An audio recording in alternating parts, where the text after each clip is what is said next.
नमस्कार, आप देख रहे हैं राजधानी में आपके साथ खुशबू खान। शुरुआत करते हैं बड़ी खबर के साथ। राजस्थान बीजेपी से जुड़ी इस वक्त की बड़ी खबर आपकी टीवी स्क्रीन पर हम आपको दिखा रहे हैं। संगठन महामंत्री चंद्रशेखर की विदाई। अब तेलंगाना बीजेपी का संगठन संभालेंगे चंद्रशेखर। तेलंगाना में संभालेंगे प्रदेश संगठन महामंत्री की जिम्मेदारी। हाल ही में राष्ट्रीय अध्यक्ष जेपी नड्डा से मिले थे चंद्रशेखर। उस मुलाकात में हुई राजस्थान की जीत पर चर्चा। उसके बाद ही बनी नई जिम्मेदारी की भूमिका। सूत्र बोल रहे हैं, नड्डा से मुलाकात में चंद्रशेखर ने रखी थी बात। राजस्थान में जीत के बाद नई भूमिका पर हुई थी बात। तभी संगठन महामंत्री ने जताई थी मंशा। नई भूमिका को लेकर हुई थी बातचीत। अब चंद्रशेखर को भेजा तेलंगाना। तो ये बड़ी खबर आपकी टीवी स्क्रीन पर इस वक्त की, ये बड़ी खबर। और राजस्थान बीजेपी से जुड़ी ये खबर है, संगठन महामंत्री चंद्रशेखर की विदाई। और ये विदाई क्यों है, ये भी हम आपको विस्तार से बता रहे हैं। और इस पर तमाम जानकारी देने के लिए मेरे सहयोगी विष्णु हमारे साथ लगातार हमारे साथ लाइव बने हुए हैं। विष्णु, क्योंकि आप लगातार बीजेपी को कवर कर रहे हैं, संगठन महामंत्री चंद्रशेखर की विदाई लेकिन एक बड़ी और नई जिम्मेदारी मेरी है, कैसे आप देख रहे हैं?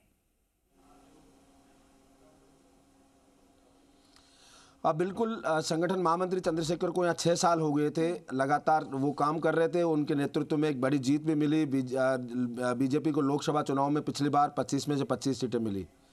लोकसभा चुनाव इस बार फिर है और उससे पहले इनका तेलंगाना में एक तरह से तबादला कर दिया गया है। तेलंगाना उन्हें भेज दिया गया है। अब तेलंगाना में वो जिम्मेदारी संभालेंगे।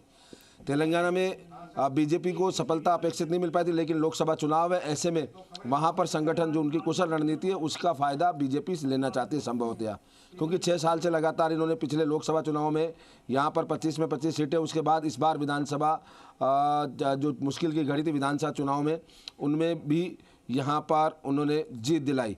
तो ऐसे में अब वो तेलंगाना जिम्मेदारी संभालेंगे।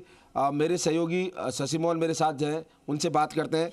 शशि, बड़ा बदलाव है बीजेपी में, कहा जा सकता है कि जैसे मौसम में बदलाव आया है वैसे बीजेपी में बदलाव आया है।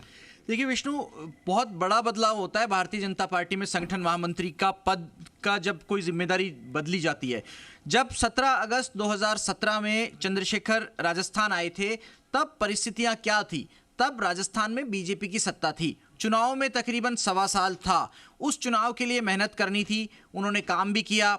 सरकार में तब वसुंधरा राजे मुख्यमंत्री थी, उनके साथ तालमेल भी किया। लेकिन अब विपक्ष में रहते हुए सरकार में लाना यह भी बड़ी चुनौती थी।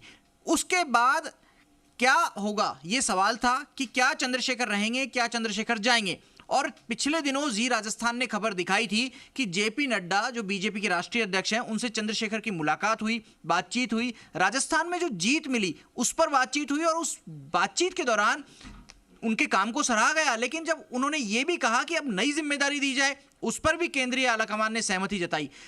दरअसल बड़ी जिम्मेदारी की बात आ रही थी और बड़ी जिम्मेदारी संगठन में वही होती है जो चुनौती भरी होती है।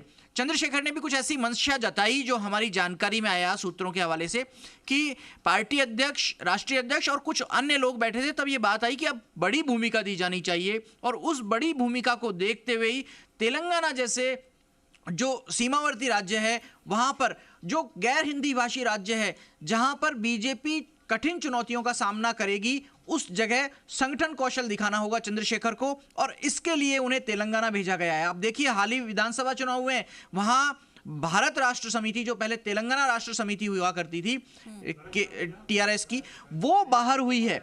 और वो बाहर हुई है तो कांग्रेस सत्ता में आई है। ऐसे में फिर से विपक्ष में रहकर के संगठन को मजबूत करना, लोकसभा चुनाव में ज्यादा से ज्यादा सीटें दिलवाना और वहां लोगों को पार्टी से जोड़ना, ये उनके काम होंगे। फिर हम कहेंगे कि जब जी राजस्थान ने ये खबर दिखाई तब कई लोगों ने कहा कि आपकी ये खबर तथ्यात्मक रूप से सही नहीं दिख रही, आधारहीन दिख रही है, चंद्रशेखर जी यहाँ अच्छा काम कर रहे हैं। हमने भी माना कि उन्होंने अच्छा काम किया है और 4 अध्यक्षों के साथ उन्होंने काम किया।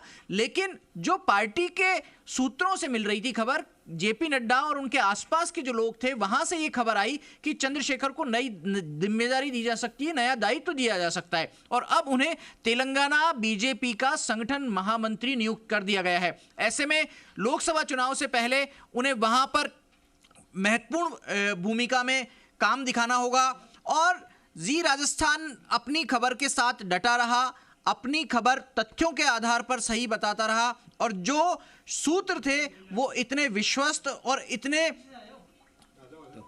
प्रामाणिक थे, जो कुछ तो ये कहते हैं कि उन्होंने उन प्रत्यक्षदर्शियों से बात की है जो कह रहे थे। लेकिन अब सवाल ये कि आज मकर संक्रांति है, आज से सूर्य देवता, सूर्य भगवान उत्तरायण हुए हैं और बीजेपी के चंद्र दक्षिणायन हो गए हैं। तो बीजेपी के चंद्र दक्षिणायन होंगे तो उनका कितना असर होगा, और सूर्य उत्तरायण हो रहे हैं तो उनका कितना असर होगा। कई सवाल हैं, उन सवालों के अलग अलग नजरिए हैं, अलग अलग पहलू हैं। सवाल ये कि भजनलाल शर्मा और चंद्रशेखर की जो जोड़ी थी उनका कितना तालमेल था। कई लोग ये कहते थे कि चंद्रशेखर जी बहुत मजबूत हैं और एज ए सीएम वो एक्ट करेंगे, लेकिन भजनलाल शर्मा के नज़दीकी लोग कहते थे कि भजनलाल जी चंद्रशेखर जी का बहुत आदर करते हैं, लेकिन सरकार के तरीके से चलानी होती है।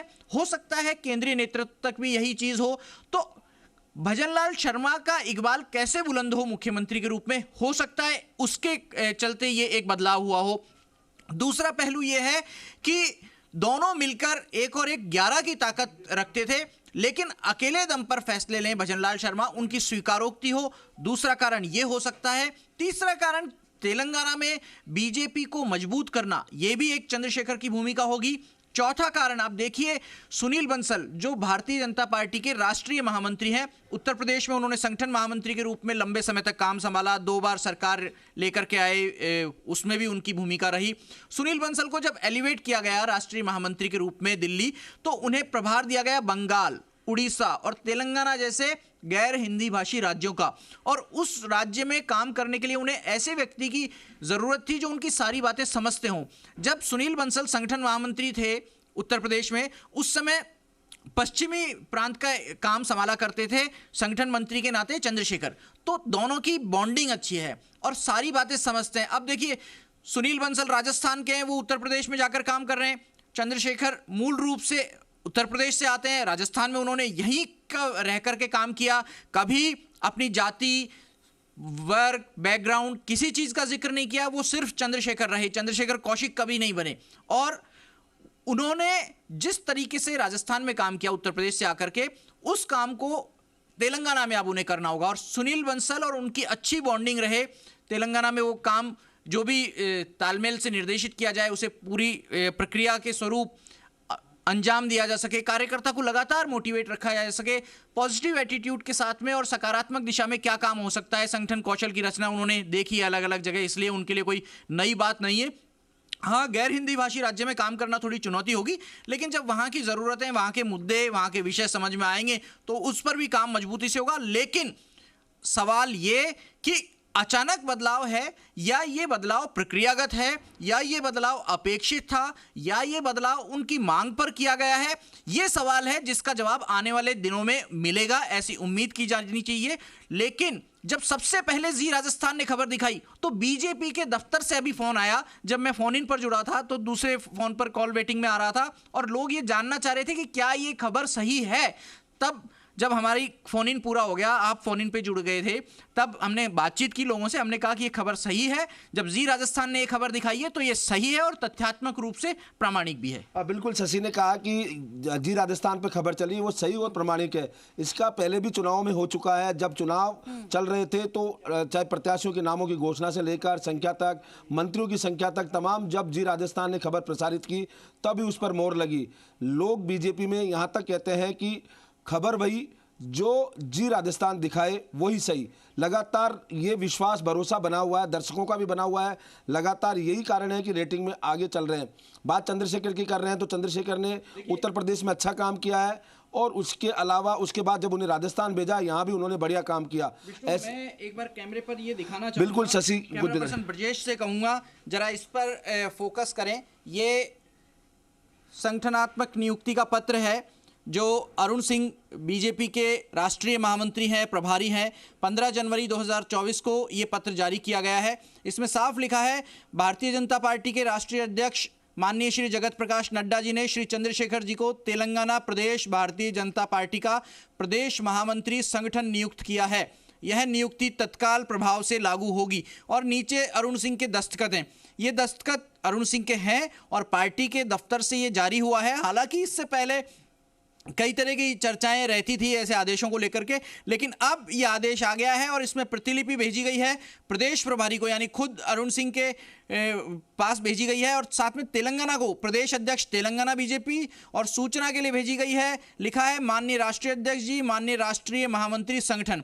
और ये बीजेपी के दफ्तर से जारी किया गया आदेश जो संगठनात्मक नियुक्ति दिखा रहा है, चंद्रशेखर के तबादले की खबर दिखा रहा है। उनको जिम्मेदारी दी गई है तेलंगाना में। ये बीजेपी मुख्यालय से अरुण सिंह के ऑफिस से ये आदेश जारी हुआ है। हालांकि विष्णु देखिए बड़ी रोचक बात है, आदेश अरुण सिंह के दफ्तर से है, दस्तखत उनके हैं, लेकिन क्या प्रदेश प्रभारी को भी इस आदेश के बारे में पता रहा होगा?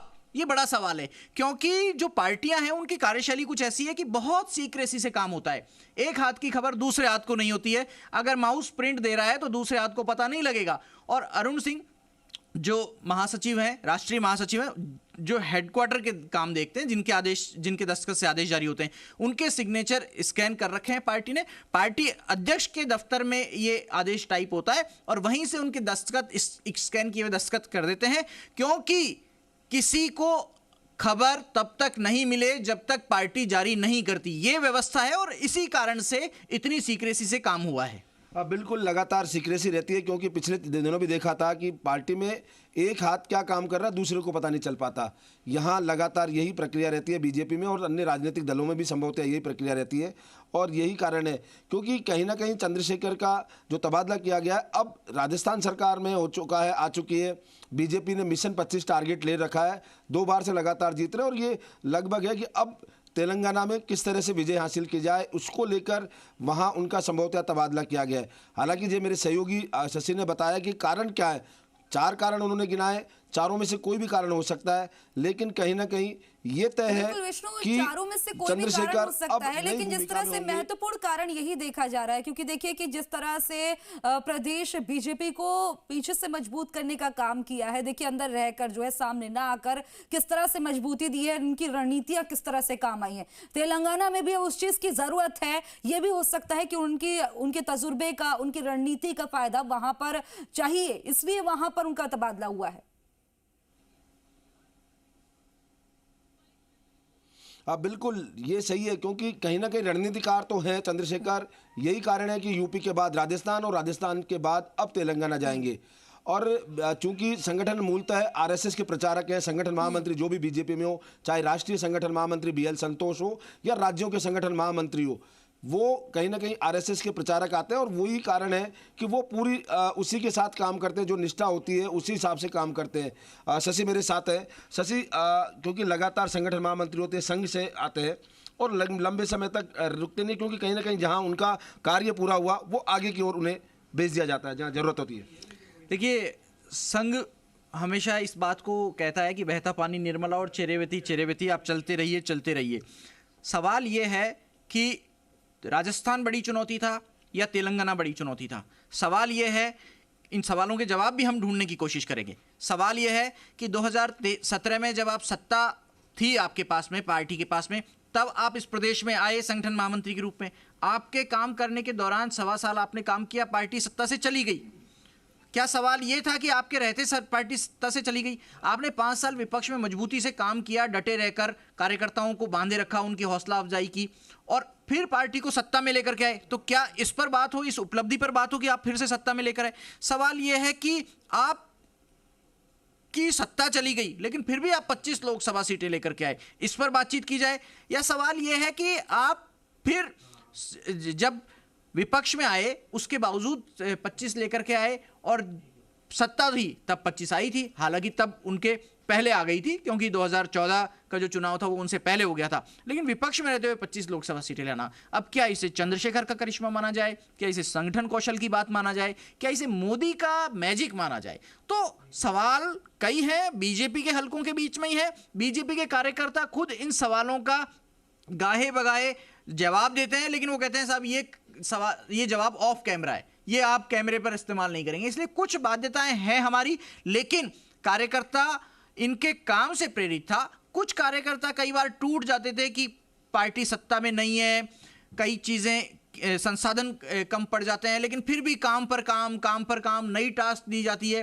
तो दो तरीके की चीज़ें होती हैं। कार्यकर्ता कई बार थकता है लेकिन फिर रिचार्ज होता है कि अच्छा रिपोर्ट कार्ड बनाना है, अब चंद्रशेखर जी भाई साहब को अच्छी रिपोर्ट देनी है, अच्छा काम करके बताना है, ये सोच के कार्यकर्ता काम करता है कि भाई साहब क्या कहेंगे। तो भाई साहब तक जो रिपोर्ट पहुंची उस आधार पर उन्होंने टिकट भी दिए, उस आधार पर उन्होंने काम भी करे और पैरवी भी की कि किस तरीके के कार्यकर्ताओं को टिकट दी जानी चाहिए। और यही कारण है कि आज बीजेपी का पूरा संगठन मिलकर के जब लड़ा तो पार्टी के पास में ये 115 सीट आ पाई।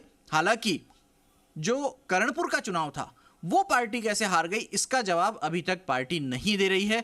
सुरेंद्र पाल सिंह टीटी ने भले ही अपना इस्तीफा दे दिया हो, लेकिन चंद्रशेखर जो पार्टी में यहां सृजनकर्ता, संगठन कौशल, संगठनकर्ता के रूप में रहे, अब उन्हें तेलंगाना में नई भूमिका निभानी होगी। सवाल ये कि क्या वहां का काम पत्थर से तेल निकालने का है, सवाल ये कि क्या तेलंगाना वो बड़ी टास्क है जिसकी बात हो रही थी कि अब बड़ी भूमिका दी जानी चाहिए। राजस्थान जीत गए, अब बड़ी भूमिका, बड़ी जिम्मेदारी दी जानी चाहिए। क्या ये वो बड़ा दायित्व है जिसका इंतजार हो रहा था, और क्या राजस्थान बीजेपी में रिएक्शन है, ये भी हम आपको दिखाएंगे थोड़ी देर में। जी विष्णु। बिल्कुल, मेरे सहयोगी ने कहा कि कारण तो है, अब उस कारणों को तलाशने की जरूरत है। पार्टी के हलकों में भी इन बातों को लेकर है, चंद्रशेखर का जो तबादला किया गया है उसको लेकर चर्चाएं हैं।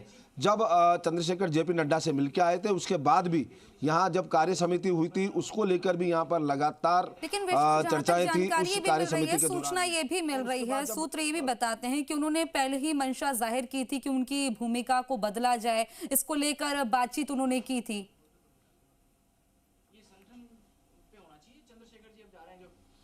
बिल्कुल, मंशा भले ही क्या रही हो लेकिन भूमिका को बदला जाए।